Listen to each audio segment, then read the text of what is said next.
Assalamualaikum warahmatullahi wabarakatuh. Assalamualaikum warahmatullahi wabarakatuh. Halo semuanya, perkenalkan kami dari kelas 8F kelompok 2.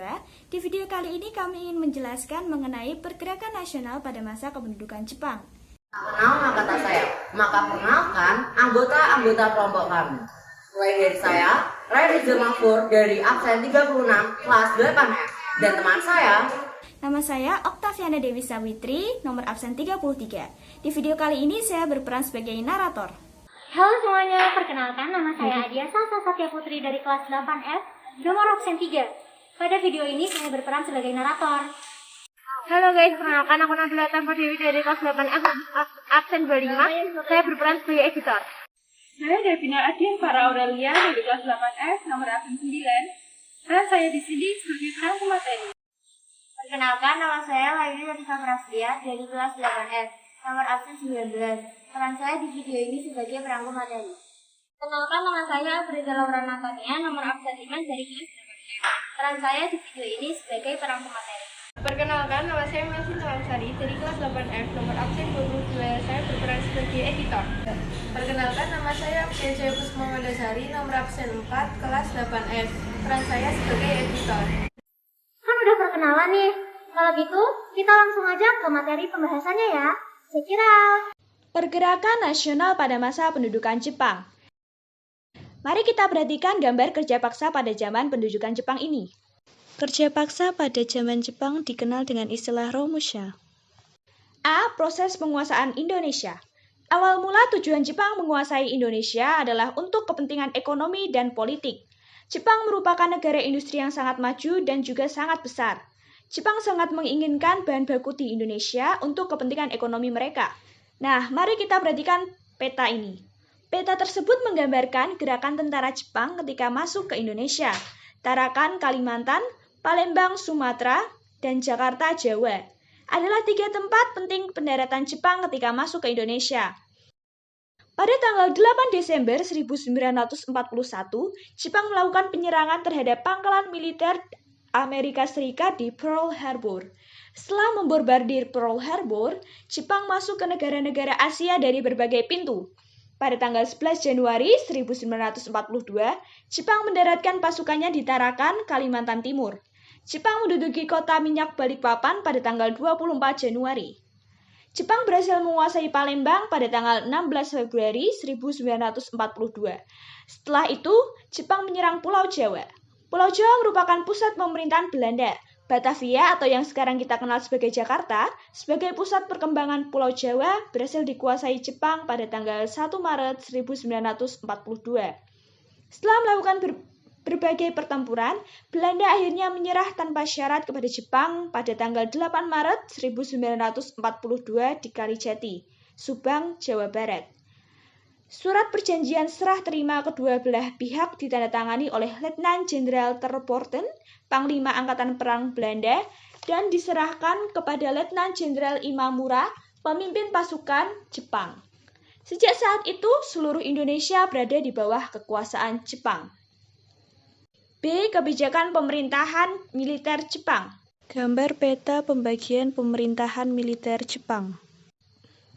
Jepang melakukan pembagian 3 daerah pemerintahan militer di Indonesia, yakni 1. Pemerintah Angkatan Darat Tentara 25 untuk Sumatera dengan pusat di Bukit Tinggi. 2. Pemerintah Angkatan Darat Tentara 16 untuk Jawa dan Madura dengan pusat di Jakarta. 3. Pemerintah Angkatan Laut Armada Selatan 2 untuk daerah Sulawesi, Kalimantan, dan Maluku dengan pusat di Makassar. Jepang menggunakan sistem pemerintahan berdikari dalam menjalankan pemerintahannya di daerah kependudukannya. Berdikari yang berarti berdiri sendiri, yang artinya pemerintah pusat tidak banyak berperan dalam upaya pemenuhan kebutuhan pasukan di daerah kependudukannya. Ayo perhatikan gambar jargon gerakan 3A Jepang berikut ini. Jepang melakukan propaganda dengan semboyan 3A, yaitu Jepang Pemimpin Asia, Jepang Pelindung Asia, serta Jepang Cahaya Asia untuk menarik simpati rakyat Indonesia. Selain itu, Jepang juga menjanjikan kemudahan bagi bangsa Indonesia dalam melakukan ibadah, mengibarkan bendera merah putih yang berdampingan dengan bendera Jepang, menggunakan bahasa Indonesia, dan menyanyikan lagu kebangsaan Indonesia Raya bersama lagu kebangsaan Jepang Kimigayo. Namun, kemudahan-kemudahan yang ditawarkan Jepang hanyalah janji manis saja.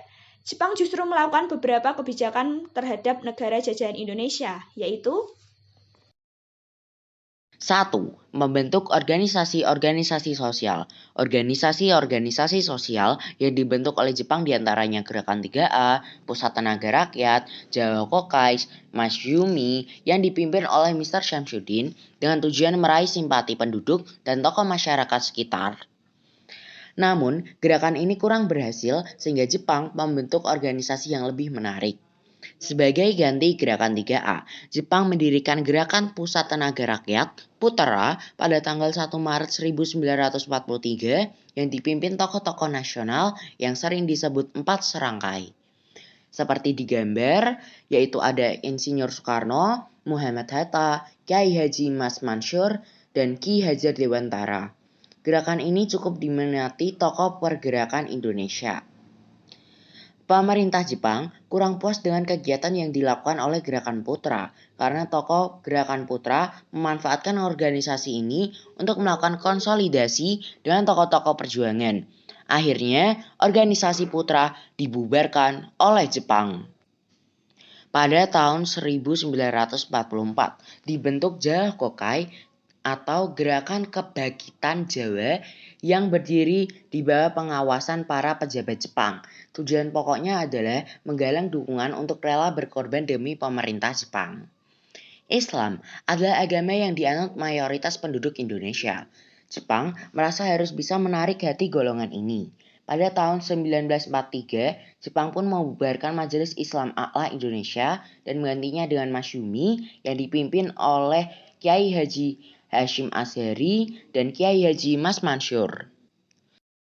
2. Pembentukan organisasi semi-militer. Jepang membentuk berbagai organisasi semi-militer seperti Seinendan, Fujinkai, Keiboden, Heiho, dan Pembela Tanah Air, PETA untuk membantu perang menghadapi sekutu. Perhatikan gambar berikut. Gambar gerakan Seinendan. Organisasi Barisan Pemuda Seinendan dibentuk pada tanggal 9 Maret 1943 dengan tujuan memberi bekal bela negara agar siap mempertahankan tanah airnya. Namun, tujuan itu hanya untuk menarik minat rakyat Indonesia. Maksud sesungguhnya ialah untuk menghadapi tentara sekutu. Gambar kedua yaitu Gerakan Fujinkai. Fujinkai merupakan himpunan kaum wanita di atas 15 tahun untuk terikat dalam latihan semi militer. Keiboden merupakan barisan pembantu polisi berumur 20-25 tahun. Heiho yang didirikan pada tahun 1943 merupakan prajurit pembantu tentara Jepang. Adapun PETA yang didirikan 3 Oktober 1943 merupakan pasukan bersenjata yang memperoleh pendidikan militer secara khusus di Jepang. 3. Pengerahan Romusa. Jepang melakukan rekrutmen anggota Romusa dengan tujuan mencari bantuan tenaga yang lebih besar untuk membantu perang dan melancarkan aktivitas Jepang. Anggota-anggota Romusa dikerahkan oleh Jepang untuk membangun jalan, kubu pertahanan, rel kereta api, jembatan, dan sebagainya. Jumlah Romusa paling besar berasal dari Jawa yang dikirim ke luar Jawa, bahkan sampai ke Malaya, Myanmar, dan Thailand. Sebagai besar, Romusa adalah penduduk tak berpendidikan yang terpaksa melakukan kerja rodi karena takut kepada Jepang. Makanan yang mereka dapat tidak terjamin. Kesehatan sangat minim, sementara pekerjaan sangat berat. Ribuan rakyat Indonesia meninggal akibat Romusa. Perhatikan gambar di berikut. Banyak pemuda yang meninggalkan kampungnya karena mereka takut akan dijadikan Romusa. Akhirnya, sebagian besar desa didiami oleh kaum perempuan, orang tua, dan anak-anak.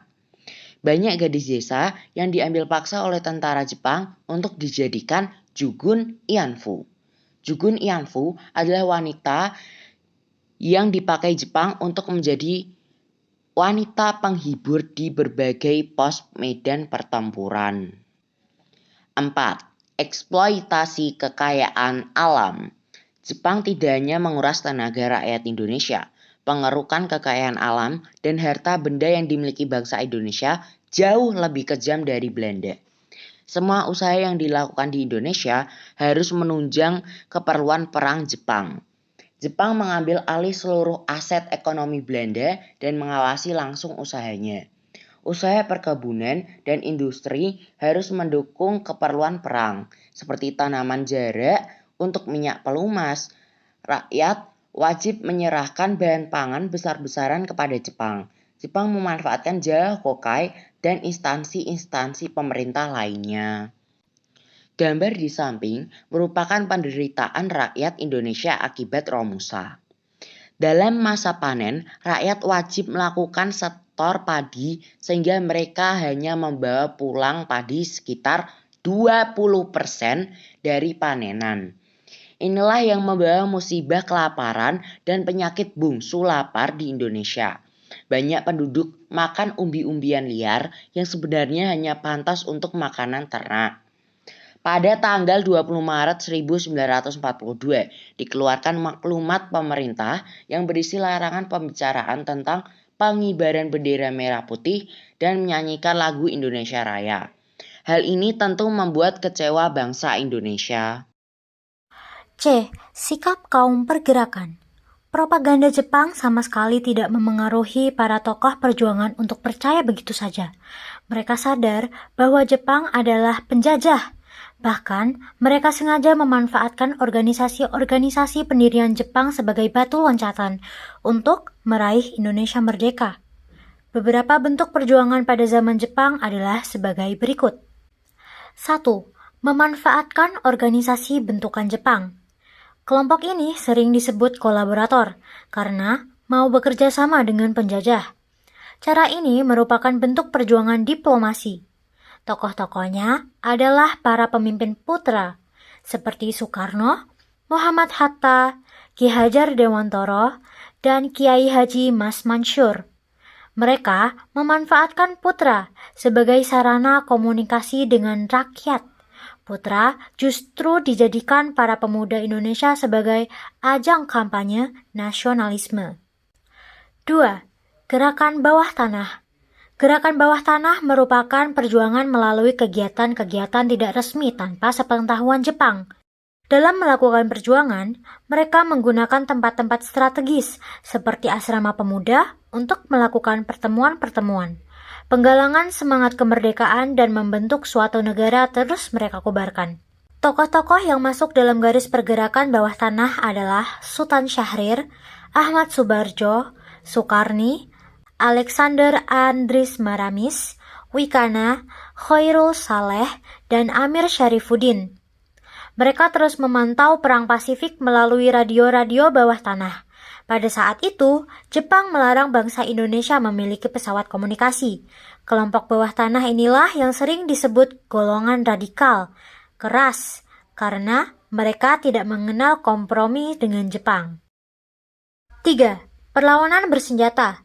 Selain memanfaatkan organisasi bentukan Jepang dan gerakan bawah tanah, ada pula perlawanan-perlawanan bersenjata yang dilakukan oleh bangsa Indonesia. Di antaranya adalah sebagai berikut. A. Perlawanan rakyat Aceh. Dilakukan oleh Tengku Abdul Jalil, seorang ulama di Cok Plieng, Aceh. Ia tertangkap dan ditembak mati saat melakukan perlawanan pada tanggal 10 November 1942. B. Perlawanan Singaparna, Jawa Barat. Dipelopori oleh Kiai Haji Zainal Mustafa yang menentang Seikrei, yakni menghormati Kaisar Jepang. Kiai Haji Zainal Mustafa dan beberapa pengikutnya ditangkap dan dihukum mati saat melakukan perlawanan terhadap tentara Jepang pada tanggal 24 Februari 1944. C. Perlawanan Indramayu, Jawa Barat. Pada bulan Juli 1944, rakyat Loh Bener dan Sindang di Indramayu memberontak terhadap Jepang. Para petani dipimpin oleh Haji Madrian menolak pungutan padi yang terlalu tinggi. Akan tetapi, pada akhirnya perlawanan mereka dapat dipadamkan Jepang. D. Perlawanan peta di Blitar, Jawa Timur.